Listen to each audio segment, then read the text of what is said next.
आपल्या ट्रान्सपोर्टमध्ये मोठं काम करणारे प्यारे खान ज्यांच्याकडे 1000 ट्रक आहेत त्यांना इथे काम सुरू करायच्याबद्दल बोलवलं, त्यांनी स्टेजवर यावं.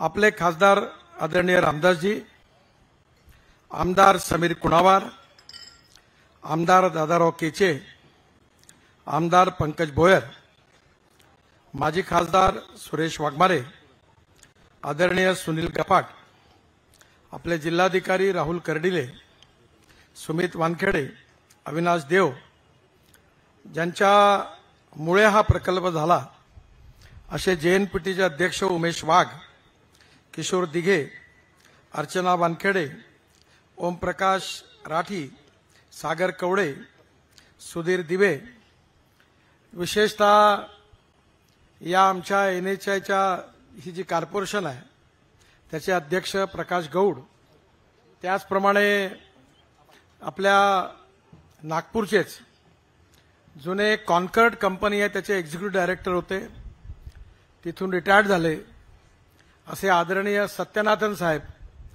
ज्यांचा या प्रकल्पामध्ये मोठा सहयोग आहे कारण त्यांची जन्मभूमी नागपूर आहे. आपल्याला माहिती असेल की आपले केंद्रीय मंत्री, माजी केंद्रीय मंत्री NKP साळवे साहेब जे आहे त्यांचे ते भाचे आहेत आणि नागपूरला शिकले आहेत, त्यामुळे त्यांनी या प्रकल्पात खूप इंटरेस्ट घेतलेला आहे. आपल्या दक्षिण मध्य सर्व रेल्वेचे अधिकारीगण, कस्टम डिपार्टमेंटचे अधिकारी आणि उपस्थित सर्व बांधवांना आणि बंधूंनो, पहिल्यांदी हा प्रकल्प नवीन असल्यामुळे हा नेमका काय आहे हे आपल्या सगळ्यांना समजून घेण्याची आवश्यकता आहे. सोप्या भाषेत जर सांगायचं असेल तर मुंबईचा समुद्र आता सिंधीमध्ये आलेला आहे. म्हणजे आपले मोता साहेब आहे इथे, आपल्या इथे जे जामला आहे ते 400-500 कंटेनर ग्रे क्लॉथ बांगलादेशला पाठवतात. आता त्याचं जे कंटेनर आहे ते इथून एक कंटेनर ट्रकनी जेएनपीटीला जातं, जेएनपीटीवरून ते जातं कोलंबोला आणि कोलंबोवरून जातं ढाक्याला. आता इथल्या विदर्भातल्या कापसाची रुई, सूत, कपडा हे सगळं आता सिंधी रेल्वेच्या ड्रायपोर्टमध्ये येईल आणि आता यांना मुंबईत जायची गरज नाही आहे. इथून डायरेक्ट गाडी कलकत्त्याला म्हणजे हल्दियाला जाईल आणि बांगलादेशमधल्या नदीतून ते बांगलादेशमध्ये जाईल. म्हणजे 1.5 लाख रुपये जी पर कंटेनर कॉस्ट होती ती 1 लाख रुपये होईल आणि ज्याच्यामुळे आता गुजरातमधला किंवा अन्य राज्यातला कापूस आणि सूत महाग होईल पण विदर्भातला कापूस स्वस्त होईल. त्यामुळे बांगलादेशमध्ये आपला माल जास्त जाईल आणि विदर्भातल्या शेतकऱ्याला कापसाला चांगली किंमत मिळेल. आपल्या इथला संत्रा असेल, आपल्या इथली सगळ्या प्रकारची फळं, भाजीपाला असेल, हा आता जगात निर्यात करता येईल. मी स्वतः एक शेतकऱ्यांकरता आपण एक प्रकल्प सुरू केलेला आहे. 12 ते 14 कंटेनर भाजी आपण वर्धा जिल्ह्यात आपल्या इथे ती भाजी कापतो आणि ती 1 वर्षभर ताजी राहते IQF मध्ये आणि ते कंटेनर आपण कॅनडा आणि अमेरिकेत पाठवतो. आपल्या भागातली भाजी आता जगात जाते. आपला संत्रा, आपली भाजी हे सगळं आता जगात पाठवायची सोय इथून होणार आहे. इथे कस्टम पासून सगळे ऑफिस आहे. इथे डायरेक्ट कंटेनर आले जगातून येईल तो इथे येईल. आमच्या नागपूरला आरा मशीन्स आहेत. लाकूड इथलं नाही आहे, लाकूड सगळं बाहेरून येते, आफ्रिकेतून आणि बाहेरच्या देशातून येतं आणि मग ते लाकूड आल्यानंतर ते कापून त्याचं फर्निचर तयार करून ते पुन्हा बाहेर जातं. आता वर्धा जिल्ह्यातले जेवढे लाकूड करणारे आरा मशीन्स आहेत नागपूर शहरातले आहे त्यांना आपण इथे आणू, गोडाऊन तयार करू, pre cooling plant, cold storage टाकू. जे लोक एक्सपोर्ट करतात त्यांच्या इंडस्ट्रीचं क्लस्टर आपण इथे तयार करू. मला आनंद आहे, मी देवेंद्रजींना विनंती केली आणि त्यांनी मुख्यमंत्री असताना 1200 कोटी रुपये नागपूरला लॉजिस्टिक पार्क करता दिले. 1200 कोटी रुपये. आणि मला आनंद आहे की ती जागा जी निवडली मी आग्रा आणि ती याला लागून निवडली. म्हणजे वर्धा जिल्ह्यातून जिकडे नागपूर जिल्ह्याची हद्द सुरू होईल तिथपर्यंत हा ड्रायपोर्ट आणि पलीकडे लॉजिस्टिक कास्टचे 1200 कोटी रुपयाची लँड दोघांना आपण जोडून देऊ. आणि एमआयडीसी कडनं त्या ठिकाणी पुन्हा एकदा pre cooling plant, cold storage, food grain godowns, नागपुरातले मोठे मोठे गोडाऊन्स आहेत शहरात जातात, वर्धा जिल्ह्यातले आणि नागपूर जिल्ह्यातले जेवढे फूड कॉर्पोरेशनचे किंवा कोणाचे गोडाऊन्स आहेत हे सगळे या ठिकाणी सायलोमध्ये येतील आणि या भागातून सगळीकडे अन्नधान्य, साखर डिस्ट्रीब्यूट होईल. ते सगळं सेंटर इथे होईल. 1200 कोटी रुपये महाराष्ट्र सरकारचे आणि जेएनपीटीने 700 कोटी रुपये जवळपास याच्यात दिलेला. आणि आमची जी MMLP जी आहे ही मल्टीमोडल लॉजिस्टिक पार्क, याचं संचालन NHIची जी कंपनी आहे मल्टीमोडल लॉजिस्टिक करता ती MMLP हे ते चालवणार आहे. आणि त्यामुळे याचं टेंडर निघालं आणि हे टेंडर कॉन्कर्ड कंपनीला मिळालं आहे. ती सरकारी कंपनी आहे, बरोबर ना? नाही ना, कॉन्कर्डचं टेंडर जालन्याला मिळालं. हे टेंडर मिळालेलं आहे डेल्टा कॉर्पोरेशन, लंडनची कंपनी आहे. आता लवकरच ती इथे काम सुरू करणार आहे ऑपरेशन्सचं. इथे 10-15 हजार ट्रक रोजच्या येणार आहेत. हो, इथे पेट्रोल पंप लागणार आहे, रेस्टॉरंट लागणार आहे. आणि इथे जवळपास 5 वर्षामध्ये जर हे नीट डेव्हलप झालं तर 1 लाख युवकांना रोजगार मिळणार आहे. 1 लाख.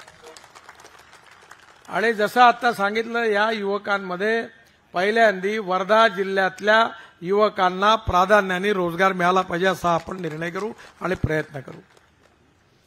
परंतु यात शेतकऱ्याचा फायदा, युवकांचा फायदा. आणि त्यामुळे याचा फायदा घेण्याकरता मी आता अशोक जोशींना बोलवलं स्टेजवर. आता कसं आहे की याच्यात बाहेरचे इन्व्हेस्टर येतील कोल्ड स्टोरेज टाकायला, गोडाऊन टाकायला.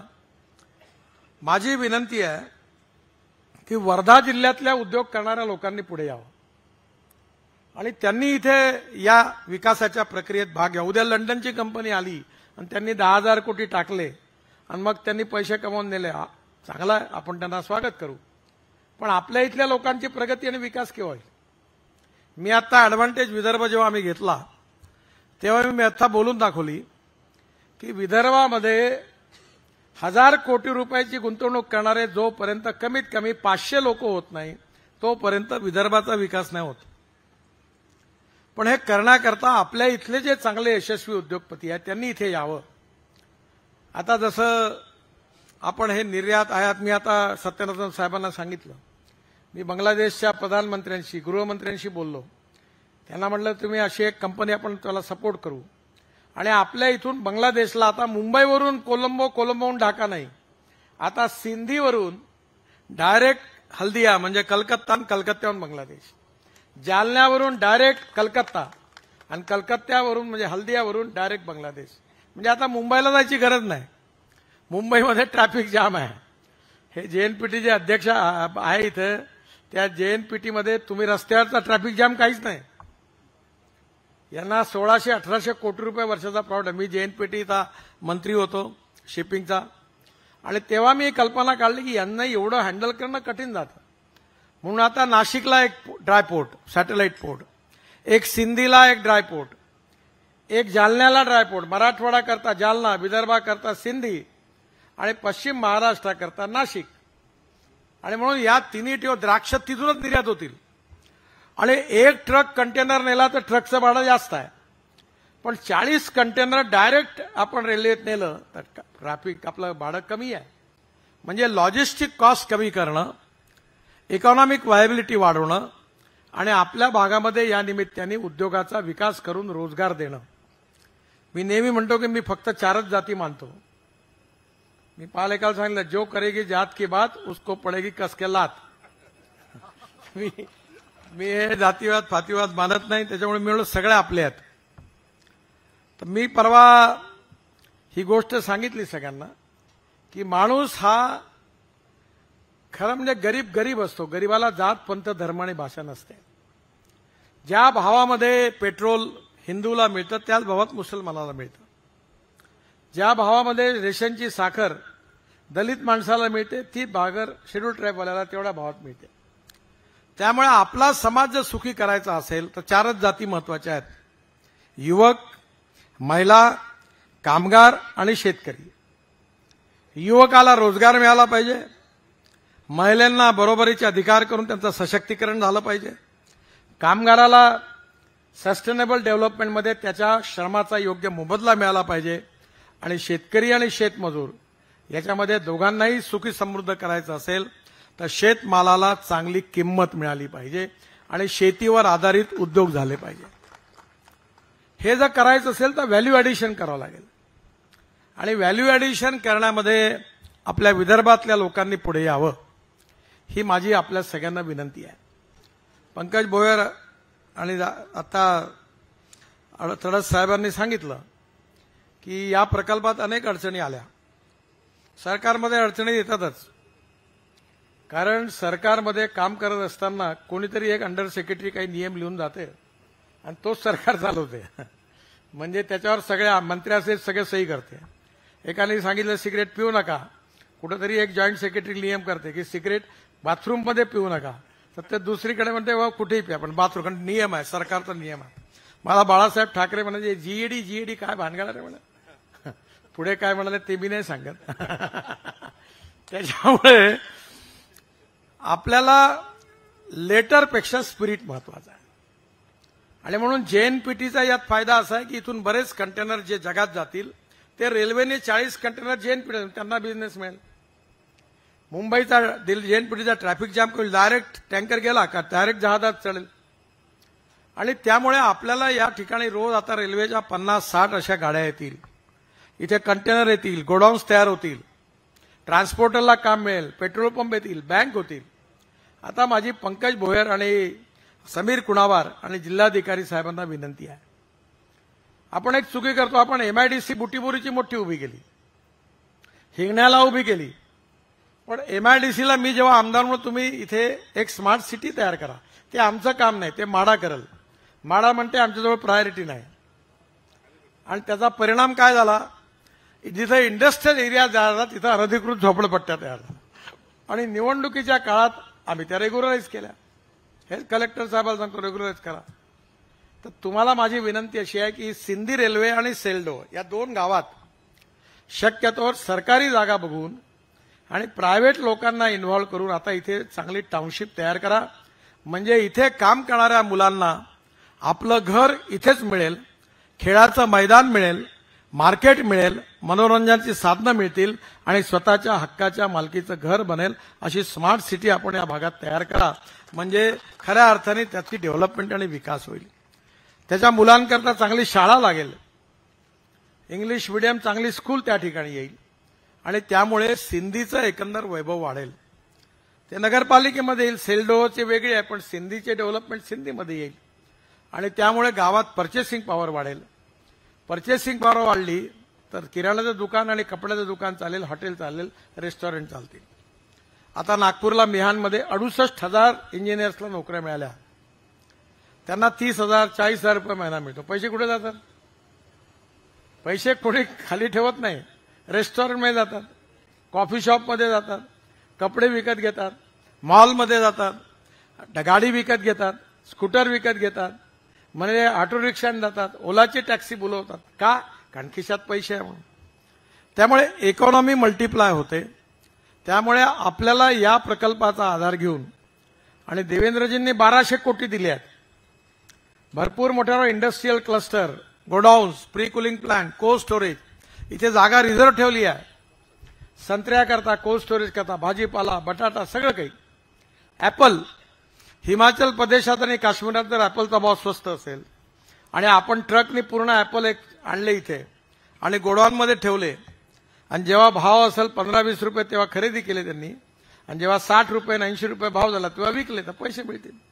आज संत्र्याचा भाव 25 रुपये, आणि आता 4 महिन्यांनी 3 महिन्यांनी भाव 100 रुपये होईल. मग संत्रा कोल्ड स्टोरेजमध्ये ठेवला तर शेतकऱ्याला भाव मिळेल आणि आपल्याला तो विकता येईल.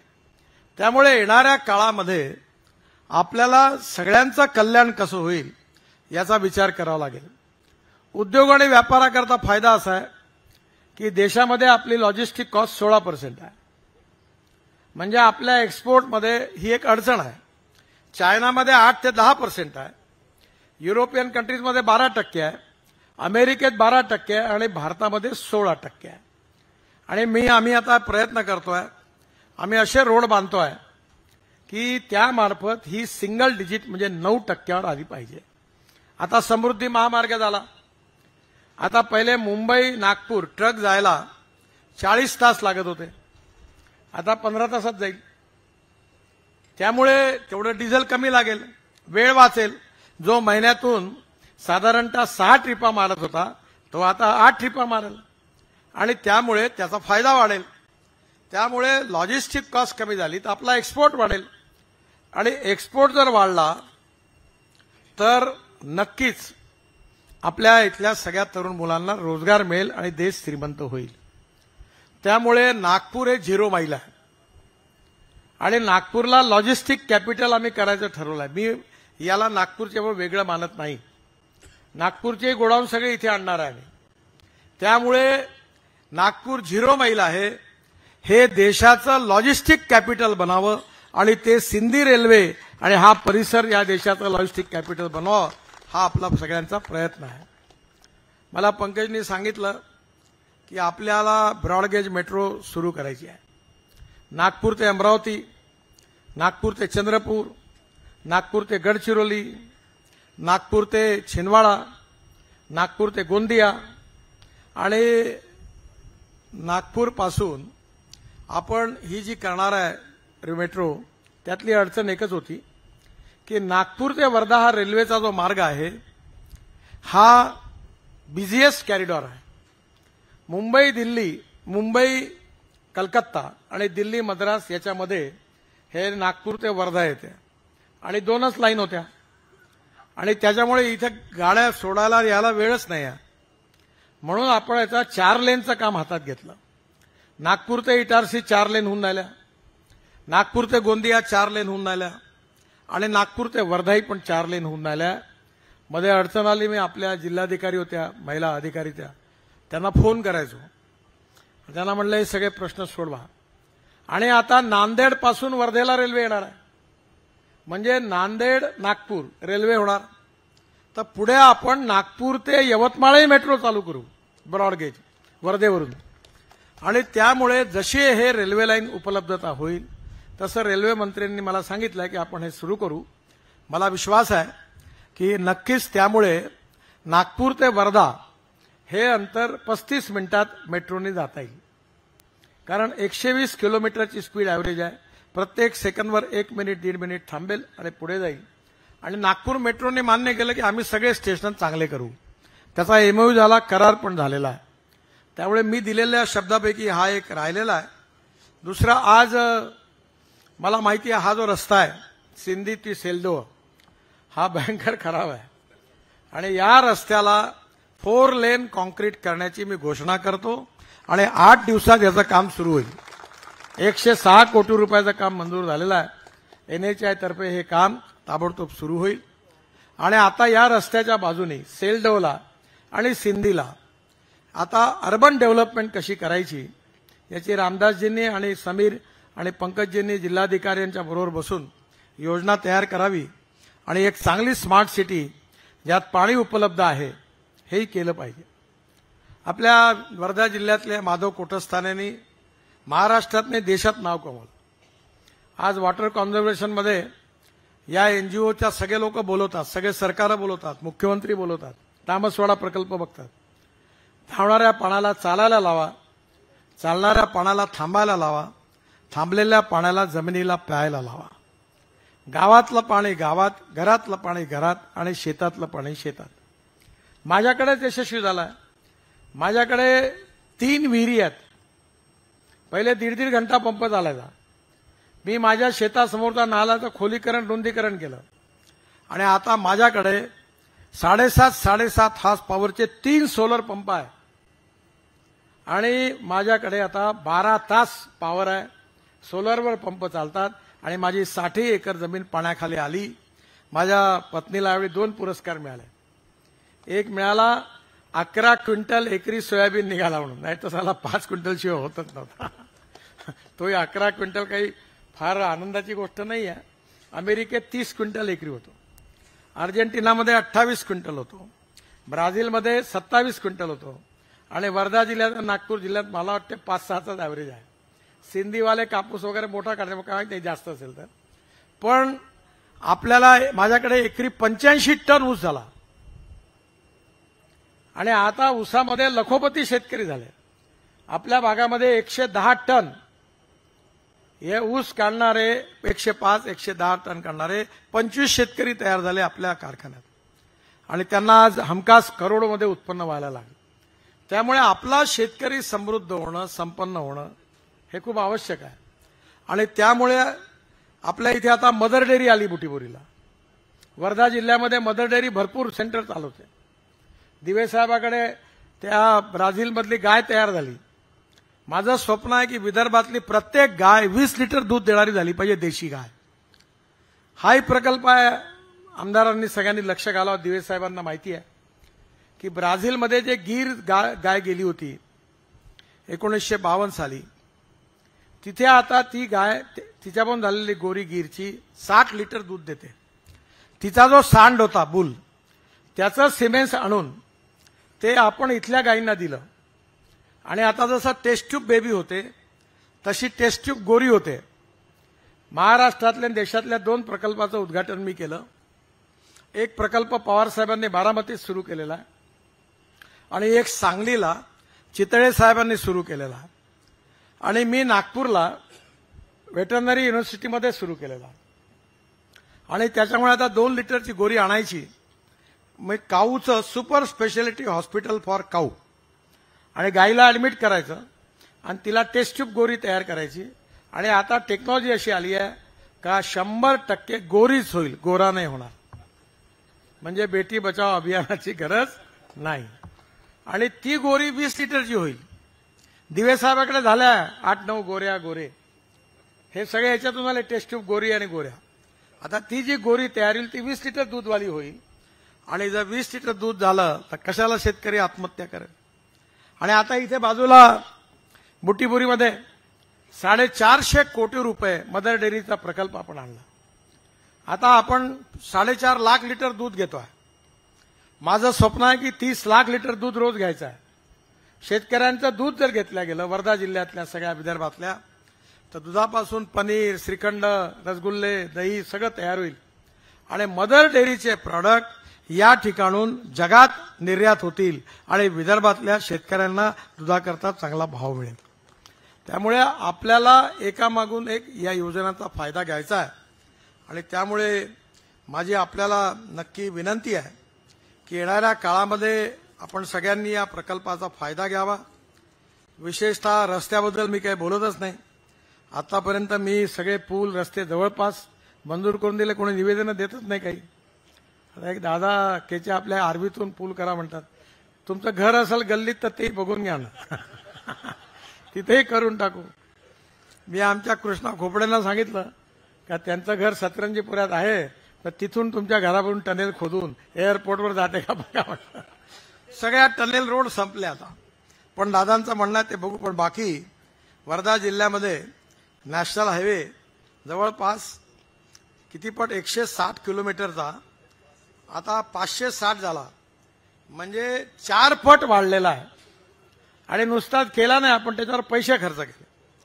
तो वर्धेचा पूल आहे, तर रामदासजी तिथे एक बोर्ड लावा ना, कोणी कोणी किती विषय लावते, रेल्वेच्या अधिकाऱ्याचे नावं टाका आणि एक बोर्ड लावून द्या तिथं की यांनी किती दिवस परवानग्या अडकवल्या दिल्या नाही आणि उद्घाटन करा. मी आल्यावर मी करून देतो. नाही तर लोकांना माहित होईल की कोणामुळे नाही झालं काम.